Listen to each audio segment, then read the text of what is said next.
नमस्कार दोस्तों, most welcome to संभव education classes. SSC GK GS series 2025 में आप सभी का स्वागत है। और इसमें भारतीय संविधान के हमने 14 पार्ट का एनालिसिस किया। आज हमारा 15 नंबर पार्ट है और इसी तरह से हम लगभग इसमें 8 या 900 क्वेश्चनों तक एनालिसिस करेंगे, यानी पूरे संविधान को हम फिनिश करेंगे। पूरे संविधान में जितने भी क्वेश्चन संविधान से पूछे गए हैं एसएससी में, चाहे वो सीजीएल में पूछे गए हों, सीएचएसएल में पूछे गए हों, एमटीएस में पूछे गए हों या किसी भी एसएससी पाठ्यक्रम में पूछे गए हैं, तो उसको इसमें शामिल किया है। यानी कि अगर इतना ओवरव्यू आप बढ़िया से तैयार कर लेंगे तो संविधान से आपका एक भी क्वेश्चन गलत नहीं होगा। तो आइए शुरुआत करते हैं और लेते हैं इस सेशन का पहला क्वेश्चन, और साथ में हम कॉन्सेप्ट को भी एनालिसिस करते रहेंगे और साथ में सीखेंगे कॉन्सेप्ट क्या है, उसके रिलेटेड जो भी और अन्य पहलू हैं उन पर भी चर्चा करेंगे। तो प्रत्येक लोकसभा का सामान्य कार्यकाल कितना होता है, तो बार बार आप पढ़ते आए हैं, वो 5 वर्ष होता है। जितने भी जो भी लोकसभा है उसका जो कार्यकाल है वो 5 वर्ष का है। अगर आपसे पूछ लिया जाए राज्यसभा का क्या कार्यकाल है, राज्यसभा तो ये 6 वर्ष है। 6 वर्ष है। राज्यसभा अस्थाई सदन है, अस्थाई है। इसको उच्च सदन भी बोलते हैं, उच्च सदन भी कहा जाता है राज्यसभा को। लोकसभा होता है अस्थाई है और निम्न सदन इसे कहा जाता है। चलिए नेक्स्ट क्वेश्चन लेते हैं, क्वेश्चन नंबर 402। भारत के संविधान के किस नियम के तहत लोकसभा में चर्चा के समक्ष औपचारिक प्रस्ताव शामिल नहीं है? अब आपको वो रूल बताना है, कौन सा रूल है। तो रूल जो नियम है 193 के अधीन जो चर्चा में लोकसभा के समक्ष औपचारिक प्रस्ताव शामिल नहीं है, अतः इस नियम के अधीन जो चर्चा के पश्चात कोई भी मतदान नहीं हो सकता है। अगर चर्चा हो रही है, चर्चा के पश्चात कोई मतदान नहीं होगा। सूचना देने वाले सदस्य एक संक्षिप्त वक्तव्य दे सकता है और ऐसे सदस्य जिन्हें अध्यक्ष को पहले ही सूचित किया हो वह चर्चा में भाग लेने की अनुमति रहती है, वह चर्चा में शामिल हो सकता है।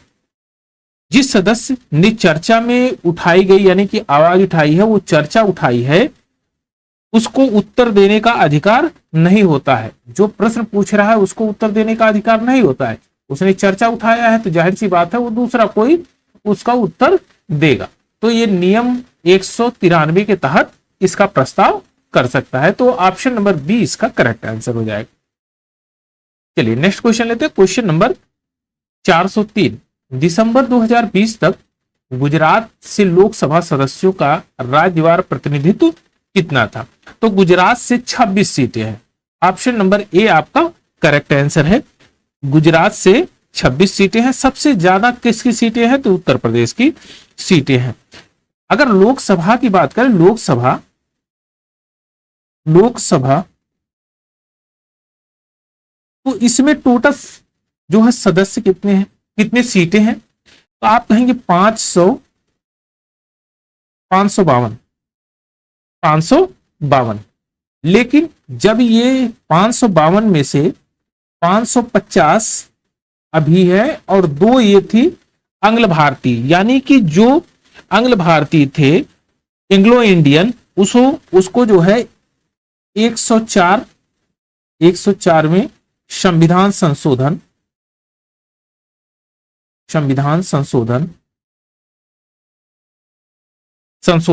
2019 में इसको निकाल दिया गया, हटा दिया गया। तो अभी बची हैं कितनी सीटें? 550 सीटें। 550 सीटों में से 530 सीटें तो स्टेट के लिए राज्यवार हैं और 20 सीटें किसके लिए हैं? यूटी के लिए है, यूनियन टेरिटरी के लिए 20 सीटें हैं। तो इसको भी ध्यान में रखें। अब अगर है तो कितनी सीटें हैं? 550 सीटें हैं जो है लोकसभा में। जो है 2019 में इसको खत्म कर दिया गया 104 में संविधान संशोधन के तहत। तो इसमें जो आंसर हो जाएगा option number A correct answer होगा। गुजरात की कितनी सीटें हैं? 26। चलिए नेक्स्ट क्वेश्चन लेते हैं, क्वेश्चन नंबर 404। लोकसभा अध्यक्ष अपना इस्तीफा निम्न में से किसको सौंप सकता है? तो देखिए, लोकसभा अध्यक्ष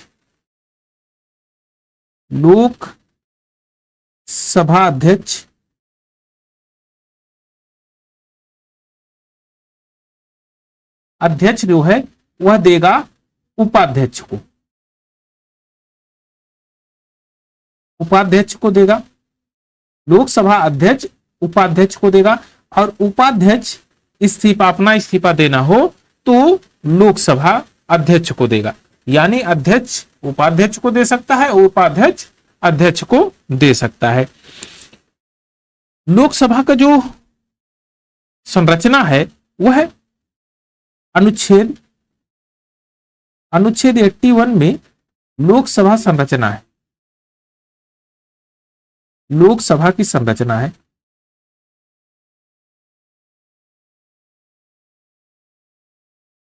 लोकसभा की संरचना के बारे में अगर आपको स्टडी करना है, इसमें है कौन से अनुच्छेद में है, तो अनुच्छेद 81 में लोकसभा की संरचना के बारे में कहा गया है। अच्छा, आर्टिकल एक अनुच्छेद बहुत ज्यादा फेमस रहता है, अनुच्छेद 93। अनुच्छेद 93 में क्या है? अनुच्छेद 93 में कहता है लोकसभा स्वयं ही अपने सदस्यों में से एक अध्यक्ष और एक उपाध्यक्ष चुनेगी। यानी कि 93 में अध्यक्ष और उपाध्यक्ष चुनने का प्रावधान है, और अपने ही लोगों में से, यानी कि लोकसभा सदस्यों में से एक अध्यक्ष होगा और एक उपाध्यक्ष होगा। तो ऑप्शन इसमें कौन सा सही हो जाएगा? लोकसभा उपाध्यक्ष। लोकसभा उपाध्यक्ष को अध्यक्ष अपना इस्तीफा सौंप सकता है। चलिए नेक्स्ट क्वेश्चन लेते हैं, क्वेश्चन नंबर 405। भारतीय संविधान के अनुसार लोकसभा के सदस्य की कुल संख्या कितनी है? तो देखिए, लोकसभा सदस्यों की जो कुल संख्या 552 जो पहले थी, इस समय जो 21 में जो पेपर हुआ इसमें दिया था कि इसको माना 552, जबकि 552 तो है कि कहते हैं 552 पहले ही 552 थी, लेकिन अभी 550 इसमें 530 तो स्टेट के लिए है और 20 हैं यूटी के लिए, और 2 जो है मनोनीत होते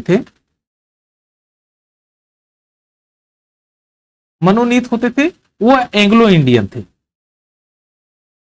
आंग्ल भारतीय।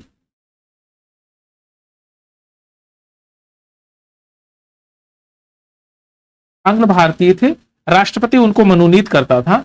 वो 104वें संविधान संशोधन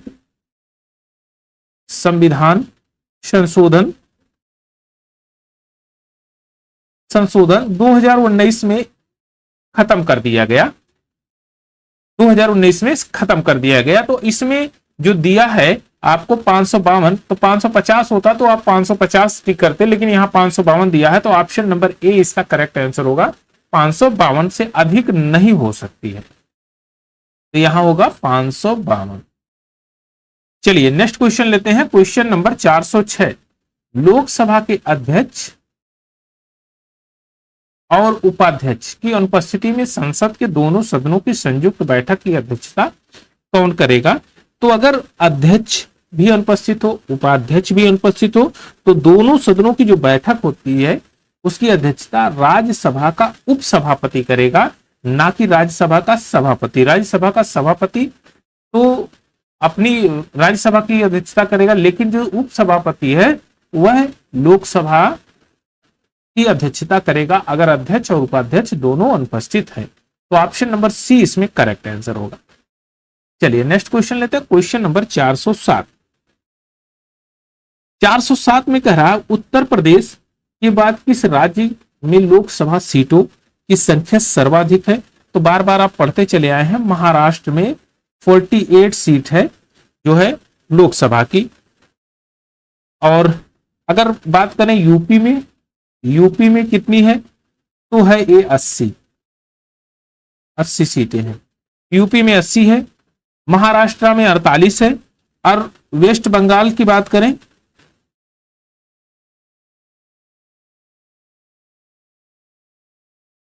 वेस्ट बंगाल की तो ये है आपका 42 सीटें।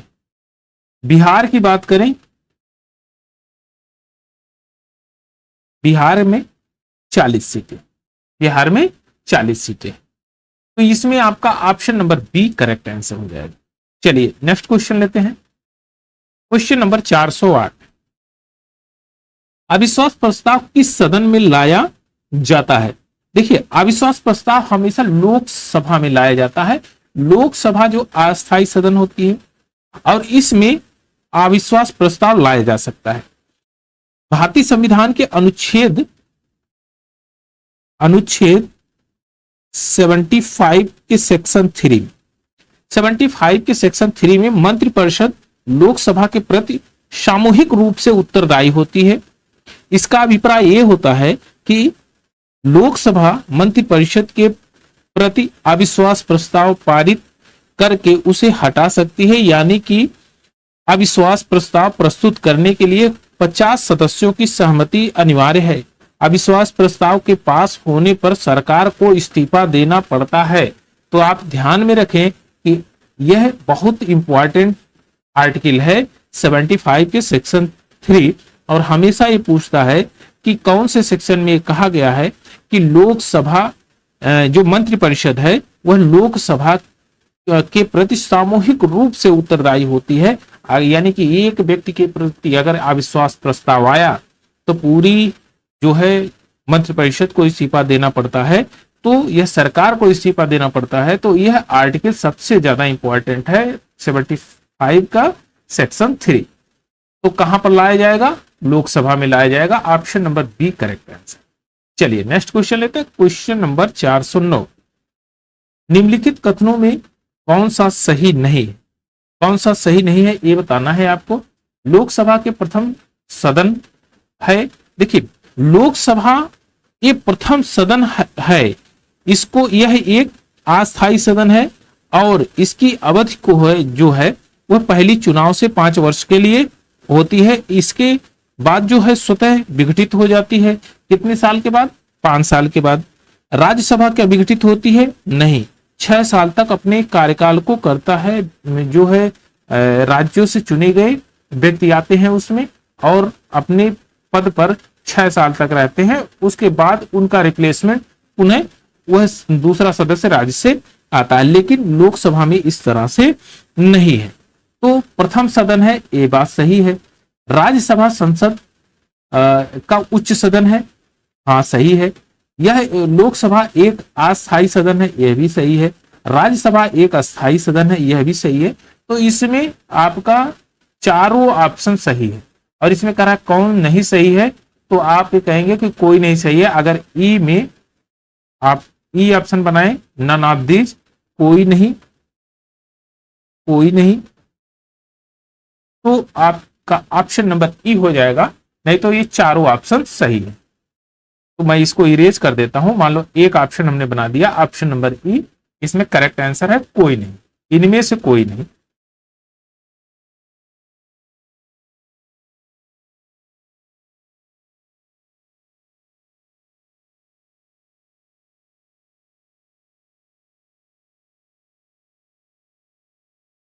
ऑप्शन नंबर ई आपका करेक्ट आंसर।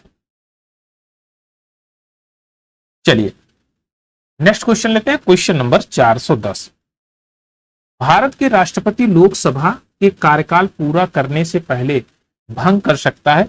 देखिए, लोकसभा के कार्यकाल, जो राष्ट्रपति है वो लोकसभा के कार्यकाल को पूरा करने से पहले भंग कर सकता है।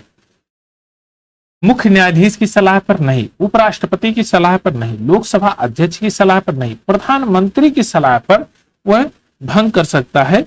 तो ऑप्शन नंबर डी इसमें करेक्ट आंसर होगा, क्योंकि प्रधानमंत्री मंत्रिपरिषद का मुखिया होता है, और मंत्रिपरिषद लोकसभा के प्रति सामूहिक रूप से उत्तरदायी होती है। और जब मुखिया ही राष्ट्रपति को ये बताएगा कि लोकसभा भंग किया जाए, तो वह राष्ट्रपति उसके आधार पर लोकसभा को भंग कर देगा। इसमें राष्ट्रपति भंग करता है किसके सलाह पर? प्रधानमंत्री के सलाह पर। तो ऑप्शन नंबर डी आपका करेक्ट आंसर हो जाएगा।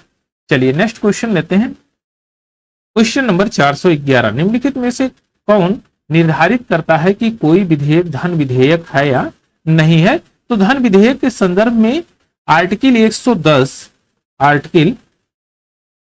110 में इसकी बात होती है कि धन विधेयक के संदर्भ में बात किया जाता है, और लोकसभा का अध्यक्ष जो होता है वह अंतिम निर्णय देता है कि यह धन विधेयक है या नहीं है। तो ऑप्शन नंबर सी इसमें करेक्ट आंसर हो जाएगा। चलिए नेक्स्ट क्वेश्चन लेते हैं। क्वेश्चन नंबर 412, निम्नलिखित में से कौन कभी लोकसभा के अध्यक्ष नहीं रहे? तो देखिए, मीरा कुमार ये भी रहे हैं, बलराम जाखड़ ये भी रहे हैं, बाला योगी जी भी रहे हैं, चंद्रशेखर ये नहीं रहे हैं। चंद्रशेखर क्या थे? ये आपके पीएम थे, पीएम प्राइम मिनिस्टर थे चंद्रशेखर जी, और प्राइम मिनिस्टर थे। ये इनका कार्यकाल कब से था? 1990 से 1991 तक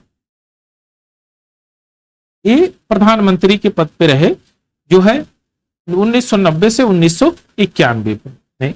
और अगर आपसे कभी कभी पूछ लिया जाता है कौन से नंबर के प्रधानमंत्री थे, तो ये 9वें नंबर के थे। कौन से नंबर के थे? 9th नंबर के प्रधानमंत्री थे। तो ऑप्शन नंबर सी इसमें करेक्ट आंसर हो जाएगा। चलिए नेक्स्ट क्वेश्चन लेते हैं। क्वेश्चन नंबर 413, लोकसभा की पहली महिला स्पीकर कौन थी? इनको तो बार बार आप जानते हैं, कोई ऐसे दिक्कत है नहीं। मीरा कुमार काफी चर्चित हस्ती रहे, क्योंकि पहली जो महिला लोकसभा स्पीकर बनी, और इनका जो निर्विरोध चयन हुआ था, और ये चयन हुआ 2009 में, 2009 3 जून 2009 3 जून 2009 में इनका चुनाव हुआ था। और चुनाव क्या हुआ? ये निर्विरोध चुनी गई थी। तो मीरा कुमार पहली लोकसभा स्पीकर थी जो कि निर्विरोध चुनी गई, और ये भी पहली महिला थी स्पीकर। तो ऑप्शन नंबर बी इसमें करेक्ट आंसर हो जाएगा। 414, निम्नलिखित में से पॉपुलर चैम्बर किसे कहा जाता है? पॉपुलर चैम्बर की अगर बात करेंगे तो पॉपुलर चैम्बर कहा जाता है लोकसभा को प्रथम सदन या पॉपुलर चैम्बर भी कहा जाता है। और लोकसभा में जो सदस्य होते हैं वो प्रत्यक्ष चुनाव से आते हैं, प्रत्यक्ष रूप से निर्वाचित प्रतिनिधि होते हैं। ये प्रत्यक्ष चुनाव होता है इनका, प्रत्यक्ष चुनाव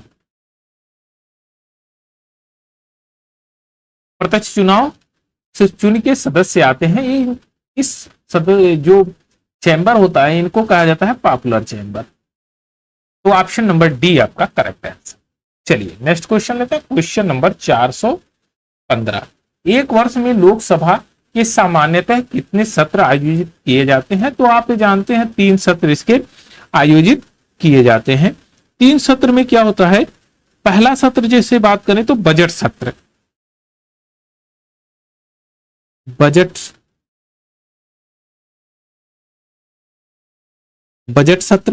बजट सत्र फरवरी से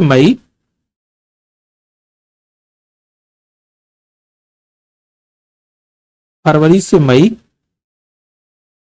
तक होता है। दूसरा सत्र जो है मानसून सत्र होता है।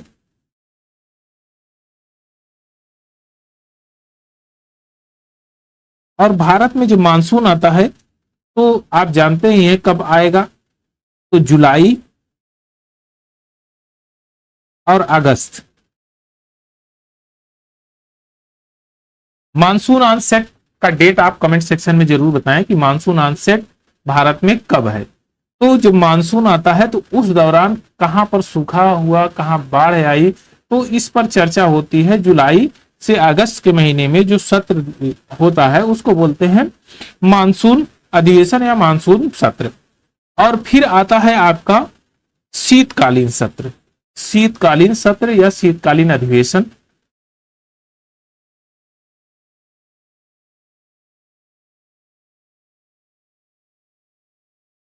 शीतकालीन सत्र नवंबर टू दिसंबर होता है।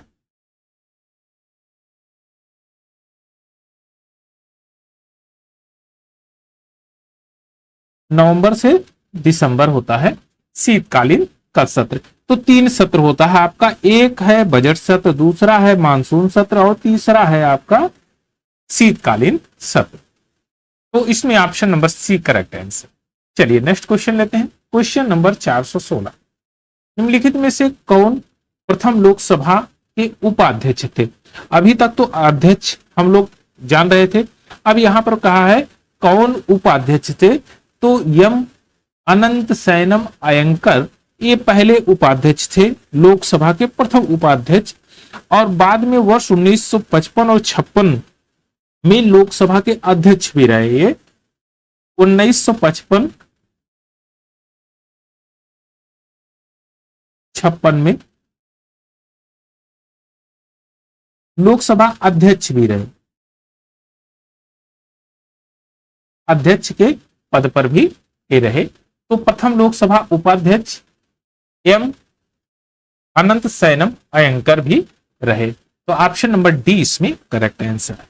चलिए नेक्स्ट क्वेश्चन लेते हैं। क्वेश्चन नंबर 417, नीचे दिए गए कथनों में कौन सा कथन सही है? आपको इसमें चूज करके बताना है कौन सा स्टेटमेंट सही है।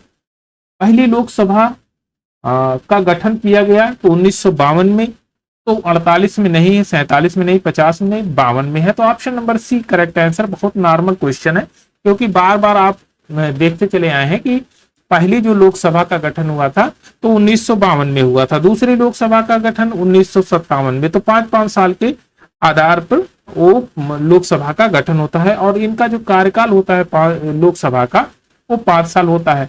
लोकसभा का 5 ईयर है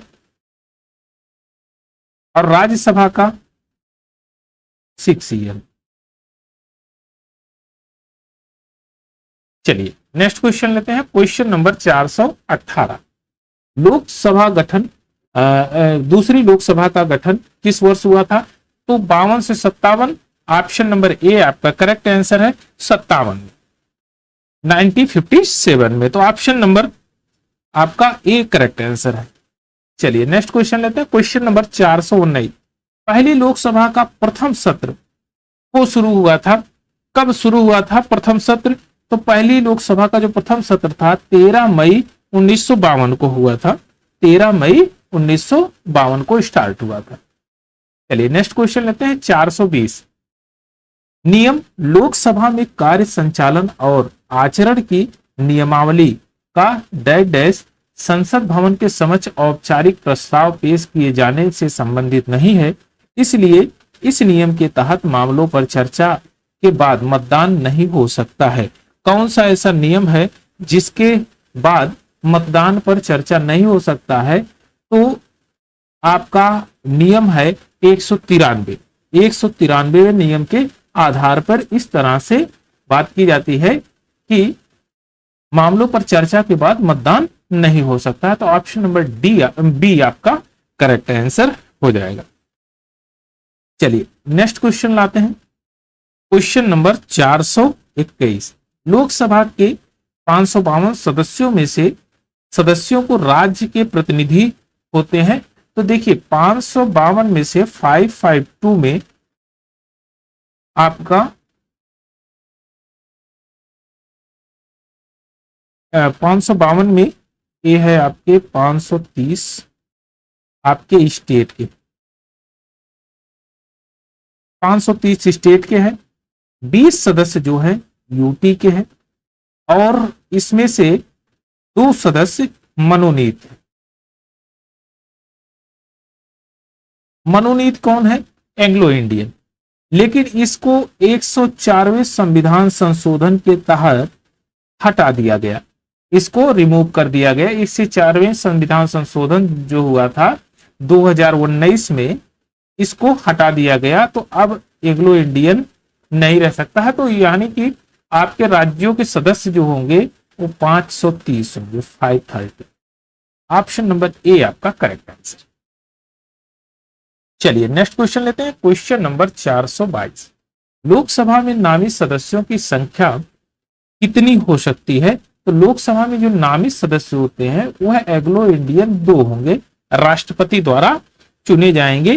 तो ये मैंने आपको बताया कि 104वें संविधान संशोधन 2019 में इसको हटा दिया गया है, इनका आरक्षण समाप्त कर दिया गया। ऑप्शन नंबर डी इसमें करेक्ट आंसर हो जाएगा। चलिए नेक्स्ट क्वेश्चन लेते हैं, क्वेश्चन नंबर 423। लोकसभा में प्रश्नों की स्वीकार्यता का फैसला कौन करता है? लोकसभा में प्रश्नों की जो स्वीकार्यता है उसकी जो है उस पर फैसला कौन करता है? तो जो लोकसभा का अध्यक्ष होगा यानी स्पीकर, तो लोकसभा का अध्यक्ष ही ये तय करता है कौन सा प्रश्न पूछना कौन सा नहीं, ये स्वीकार्यता करता है यानी स्वीकार करता है और उस पर फैसला देता है। अच्छा, अगर आप बात करें कि एक इंपॉर्टेंट आर्टिकल है, आर्टिकल 93 में अनुच्छेद 93 में लोकसभा अपनी प्रथम बैठक के पश्चात सदस्यों में से एक को अध्यक्ष और एक को उपाध्यक्ष चुनती है। 93 में कहता है, और लोकसभा अध्यक्ष के जो अधिकार होते हैं वो कौन कौन से अधिकार होंगे? सबसे पहला, लोकसभा के प्रश्नों को स्वीकार करने का फैसला जो है वह लोकसभा अध्यक्ष के रूप में होता है, अध्यक्ष करता है। दूसरा है सदन की कार्यवाही को स्थगित करने का। तीसरा है लोकसभा राज्यसभा की संयुक्त बैठक की अध्यक्षता भी करता है वो। और फिर चौथा कहता है कि भाषण देने के लिए अनुमति तथा भाषणों का समय क्रम निर्धारित करने का कार्य किसका होता है? अध्यक्ष का ही होता है, ये इसकी पावर है। पांचवा कहता है कि संसद में पक्ष विपक्ष के बराबर मत आने पर वह निर्णायक मत देता है। निर्णायक मत ध्यान में रखिए, निर्णायक मत भी देने का इसका अधिकार है। और सबसे इंपॉर्टेंट है आर्टिकल 110 में अनुच्छेद 110 के मामले में धन विधेयक, कौन सा विधेयक धन विधेयक है, ये कौन डिफाइन करता है? ये करता है लोकसभा का अध्यक्ष। आखिरी जो निर्णय होता है वो लोकसभा अध्यक्ष का होता है। तो ऑप्शन नंबर सी इसमें करेक्ट आंसर हो जाएगा। चलिए नेक्स्ट क्वेश्चन लेते हैं, क्वेश्चन नंबर 424। 17वीं लोकसभा के लिए कितनी महिला उम्मीदवार चुनी गई थी? तो 17वीं लोकसभा के लिए 78 महिला उम्मीदवार चुनी गई थी। 78 महिला उम्मीदवार चुनी गई थी। एक्चुअली 17वीं जो लोकसभा हुई उसमें 716 महिला उम्मीदवारों ने लोकसभा का चुनाव लड़ा था। ध्यान में रहे कि 716 ने लड़ा, लेकिन स्वतंत्रता के पश्चात यह पहला अवसर था जब 78 महिला इनमें से चुन के आई, 78 महिलाओं को चुना, यानी कि 17वीं लोकसभा में जीत दर्ज की, जीत हासिल की। और ऑप्शन नंबर बी इसमें करेक्ट आंसर। चलिए नेक्स्ट क्वेश्चन लेते हैं, क्वेश्चन नंबर 425। 17वीं लोकसभा में महिला सांसदों की कुल संख्या 78 कितनी थी? 78। Option number C correct answer. चलिए नेक्स्ट क्वेश्चन लेते हैं, क्वेश्चन नंबर 426। 10वीं अनुसूची के तहत लोकसभा के किसी सदस्य की अयोग्यता से संबंधित मुद्दे पर निर्णय कौन लेता है? तो लोकसभा के सदस्यों की अयोग्यता के संदर्भ में अगर निर्णय लेने की बात होगी तो लोकसभा का अध्यक्ष लेता है, ये चीज ध्यान में रखें। तो आपका option number D correct answer हो जाएगा, लोकसभा का अध्यक्ष। चलिए नेक्स्ट क्वेश्चन लेते हैं, क्वेश्चन नंबर 427। लोकसभा और राज्यसभा की संयुक्त बैठक की अध्यक्षता कौन करता है? लोकसभा और राज्यसभा की संयुक्त बैठक की जो अध्यक्षता है वह लोकसभा का अध्यक्ष करता है। और लोकसभा के अध्यक्ष की जो पावर है, अभी हमने आपको बताया कि यह प्रश्नों को स्वीकारता देता है कि कौन से प्रश्न पूछे जाएंगे, कौन से नहीं पूछे जाएंगे। सदन की कार्यवाही स्थगित करने का कार्य यही होता है, लोकसभा अध्यक्ष का होता है। और लोकसभा और राज्यसभा का संयुक्त अधिवेशन की अध्यक्षता कौन करता है? लोकसभा का अध्यक्ष करता है, लोकसभा स्पीकर करता है। भाषण देने के लिए अनुमति भी देता है, समय भी निर्धारित यही करता है कि कौन कितने टाइम तक भाषण देगा, कौन से प्रश्न पूछे जाएंगे। अगर पक्ष और विपक्ष में दोनों में मत बराबर हो तो निर्णायक मत देने का भी अधिकार इसको है कि निर्णायक मत देकर वह निर्णय देता है। यह लोकसभा अध्यक्ष का कार्य होता है, तो इसको भी ध्यान में रखें। तो ऑप्शन नंबर डी इसमें करेक्ट आंसर है, संयुक्त बैठक की अध्यक्षता कौन कराता है? लोकसभा अध्यक्ष। चलिए नेक्स्ट क्वेश्चन लेते हैं, 428। संसद के दोनों सदनों की संयुक्त बैठक की अध्यक्षता निम्नलिखित में से कौन कराता है? तो लोकसभा अध्यक्ष जो है वो संसद के दोनों सदनों की संयुक्त बैठक की अध्यक्षता करता है। ऑप्शन नंबर 20 में करेक्ट आंसर। चलिए नेक्स्ट क्वेश्चन लेते हैं, क्वेश्चन नंबर 429। 429 में कह रहा है कि लोकसभा में किसी विशेष दिन पर चर्चा के लिए स्वीकृत मौखिक उत्तरों के लिए तारांकित प्रश्नों की अधिकतम संख्या कितनी हो सकती है? तो अधिकतम संख्या मैक्सिमम जो क्वेश्चन होंगे वह 20 हो सकती है। देखिए, लोकसभा में किसी भी विशेष दिन पर अगर चर्चा के लिए उसमें तारांकित प्रश्नों की बात करें तो ये मैक्सिमम 20 होगी। और तारांकित प्रश्न ऐसे प्रश्न होते हैं जिसका उत्तर प्रश्नकर्ता सदन में तत्काल और मौखिक रूप में चाहता है, ये नहीं कि रिटर्न में तुरंत बताइए भैया, ये त्वरित वाला है। तारांकित जो क्वेश्चन होते हैं वो त्वरित क्वेश्चन होंगे कि इसका निदान तुरंत होना चाहिए क्विक एक्शन में। ज्ञात है कि इसके बाद पूरक प्रश्न भी पूछे जा सकते हैं। प्रश्नकाल सामान्यतः जो प्रतिदिन संसद के दोनों सदनों में बैठक के पश्चात कार्यवाही का प्रथम घंटा, पहला घंटा यानी 11 से 12 बजे के बीच में, 11 से 12 बजे के बीच में तारांकित प्रश्न पूछे जाएंगे। जो है जितने भी तारांकित प्रश्न है वह 11 से 12 बजे के बीच में पूछे जाएंगे, यानी कि प्रथम आवर में पूछे जाएंगे और त्वरित कार्रवाई इस पर होगी। तो ऑप्शन नंबर डी इसमें करेक्ट आंसर। कितने मैक्सिमम क्वेश्चन पूछे जा सकते हैं? वो पूछे जा सकते हैं 20। चलिए नेक्स्ट क्वेश्चन लेते हैं, क्वेश्चन नंबर 430। क्वेश्चन नंबर 430 में कह रहा है कि भारत में निम्नलिखित में से कौन सा विधेयक राज्यसभा में पुनः स्थापित नहीं किया जा सकता है? तो धन विधेयक पुनः स्थापित नहीं किया जा सकता है। भारतीय जो संविधान का अनुच्छेद 109 के सेक्शन 1 ये कहता है धन विधेयक को राज्यसभा में पुनः स्थापित नहीं किया जा सकता है, पुनः स्थापित नहीं किया जा सकता है। और अनुच्छेद 110 धन विधेयक के बारे में बात करता है कि धन विधेयक के बारे में।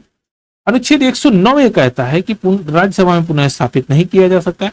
इसे केवल लोकसभा में केवल राष्ट्रपति की सिफारिश से ही प्रस्तुत किया जा सकता है। इस प्रकार के विधेयक को सरकारी विधेयक माना जाता है तथा इसे केवल मंत्री ही प्रस्तुत कर सकता है। धन विधेयक के संदर्भ में राज्यसभा को केवल सिफारिशें करने का अधिकार है, जिसे मानने के लिए लोकसभा बाध्य नहीं है। इसके लिए राज्यसभा को 14 दिन का समय मिलता है।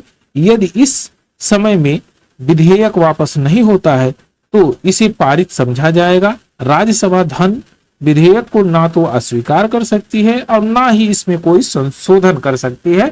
तो धन विधेयक के संदर्भ में ये बातें राज्यसभा के परिप्रेक्ष्य में थी। तो ये है आपका धन विधेयक, इसमें option number A correct answer हो जाएगा। चलिए नेक्स्ट क्वेश्चन लेते हैं, क्वेश्चन नंबर 431। सरकार के संसदीय स्वरूप को डैश मॉडल के रूप में जाना जाता है। तो बेस्ट मिनिस्टर के रूप में जाना जाता है। कौन से मिनिस्टर के रूप में? बेस्ट मिनिस्टर के रूप में जाना जाता है। और बेस्ट मिनिस्टर का जो शासन का एक मॉडल है ये कहां से लिया गया है? तो ये ब्रिटेन की संसद से लिया गया है, मीटिंग हॉल से लिया गया, जहां इस शब्द की उत्पत्ति हुई थी। तो ये कहां से लिया गया है? ब्रिटेन से, ग्रेट ब्रिटेन से लिया गया है best minister. Option number D आपका करेक्ट आंसर। चलिए नेक्स्ट क्वेश्चन लेते हैं, क्वेश्चन नंबर 432। क्वेश्चन नंबर 432 में कह रहा है भारतीय संविधान का कौन सा अनुच्छेद संसद को अपने द्वारा बनाए गए कानूनों की बेहतर प्रशासन के लिए अतिरिक्त अदालतें स्थापित करने की शक्ति देता है? तो यह आर्टिकल 247 है। आर्टिकल 247 में कहता है जो संसद की संघ सूची में शामिल किसी भी विषय के संदर्भ में इसके द्वारा बनाए गए कानूनों का किसी भी मौजूदा कानूनों कि बेहतर प्रशासन के लिए कुछ अतिरिक्त न्यायालयों की स्थापित करने की शक्ति देता है, ये आर्टिकल 247 कहता है। तो ऑप्शन नंबर डी इसमें करेक्ट आंसर हो जाएगा। चलिए नेक्स्ट क्वेश्चन लेते हैं, क्वेश्चन नंबर 433। भारतीय संविधान का निम्नलिखित में से कौन सा अनुच्छेद भारत की द्विसदनीय संसद का प्रावधान करता है? तो द्विसदन की अगर बात करें तो आर्टिकल 79 कहता है कि संघ के लिए एक संसद होगी और यह राष्ट्रपति या दो सदन लोकसभा और राज्यसभा से मिलकर बनेगी। जब हम संघ की बात करें और संघ में संसद की बात करें, संसद की बात करें तो एक होगा राष्ट्रपति,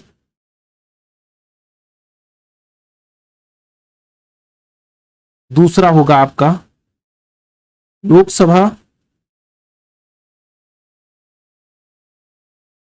और तीसरा होगा आपका राज्यसभा। ये तीनों मिलकर एक संसद का निर्माण करेंगे। संसद की बात की जाती है तो किस में किया जाता है? आपका आर्टिकल 79 में। अनुच्छेद 89 में क्या कहता है? अनुच्छेद 89 में कहता है भारत का राष्ट्रपति राज्यों की परिषद यानी कि राज्यसभा का पदेन, भारत का उपराष्ट्रपति जो होता है राज्य की परिषद राज्यसभा का पदेन अध्यक्ष होगा। उपसभापति की भी चर्चा है इसमें, इसी में 89 में उपसभापति की भी चर्चा है। तो राज्यसभा का जो पदेन सभापति होगा वह कौन होगा? वाइस प्रेसिडेंट ऑफ इंडिया, जो कि 89 में इसका वर्णन किया गया है। तो इसमें option number C correct answer होगा, अनुच्छेद 79। चलिए नेक्स्ट क्वेश्चन लेते हैं, क्वेश्चन नंबर 434 कह रहा है भारत के संविधान के अनुच्छेद 100 के सेक्शन 3 के तहत संसद के किसी भी सदन की बैठक का गठन करने के लिए आवश्यक गणपूर्ति सदन के सदस्यों की कुल संख्या का कितना भाग होता है? तो 1/10 भाग होता है, वह गणपूर्ति कहलाता है। 1/10 1/10 1/10 एक गणपूर्ति का फॉर्म पूरा करता है, 1/10 भाग। तो ऑप्शन नंबर बी इसमें करेक्ट आंसर हो जाएगा। चलिए नेक्स्ट क्वेश्चन लेते हैं, क्वेश्चन नंबर 435। इस सेशन का लास्ट क्वेश्चन है ये। भारतीय संविधान के किस अनुच्छेद के अनुसार कोई व्यक्ति संसद के किसी भी सीट को भरने के लिए चुने जाने के लिए तब तक अहर्य नहीं होगा जब तक कि वह भारत का नागरिक ना हो? यह आर्टिकल 84 कहता है। 84 में कहता है कि भाई संसद के सदस्य बनने की योग्यता का वर्णन किया गया है कि क्या क्या योग्यताएं आपके पास होनी चाहिए। कोई व्यक्ति संसद के किसी भी स्थान को भरने या चुने जाने के लिए अहर्य तभी होगा जब वह भारत का नागरिक हो, वह 25 वर्ष की आयु पूर्ण कर चुका हो, वह निर्वाचन आयोग द्वारा एक नामित प्राधिकृत किसी व्यक्ति के समक्ष तीसरी अनुसूची में इस प्रयोजन के लिए एक प्रारूप के अनुसार शपथ लेता है, तब ही वह योग्य माना जाएगा, नहीं तो अहर्य नहीं होगा। यह आर्टिकल 84 कहता है। तो आपका ऑप्शन नंबर ए इसका करेक्ट आंसर हो जाएगा। हमने क्वेश्चनों को देखा, क्वेश्चनों की अंडरस्टैंडिंग बनाई और साथ में नंबर ऑफ क्वेश्चन के जितने भी संलग्न कॉन्सेप्ट थे उससे आधारित उनको भी सीखा। इसी प्रकार से हम पूरी सीरीज को कंप्लीट करेंगे। लगभग 700 से 800 क्वेश्चन होगा इसमें, तो 1 बाय 1 करके हम पूरी सीरीज को कंप्लीट करेंगे और पूरा आपका एक तरह से जितने भी क्वेश्चन आए हैं एसएससी ने पूछे अब तक, तो उतने सारे क्वेश्चन कवर हो जाएंगे। तो एसएससी में ये पॉलिटी का कोई भी क्वेश्चन आपसे छूटेगा नहीं, तो आप बेहतर तरीके से परफॉर्म कर सकते हैं। तो इस सेशन का आनंद लीजिए और जो भी अन्य कॉन्सेप्ट है उसको थोड़ा सा किताबों से भी आप लोग बेहतर तरीके से समझिए, समझने की कोशिश करेंगे तो चीजें बहुत आसान नजर आएंगी। तो आज का सेशन यहीं तक, नेक्स्ट वाला सेशन हम लोग कल करेंगे। Thank you for watching.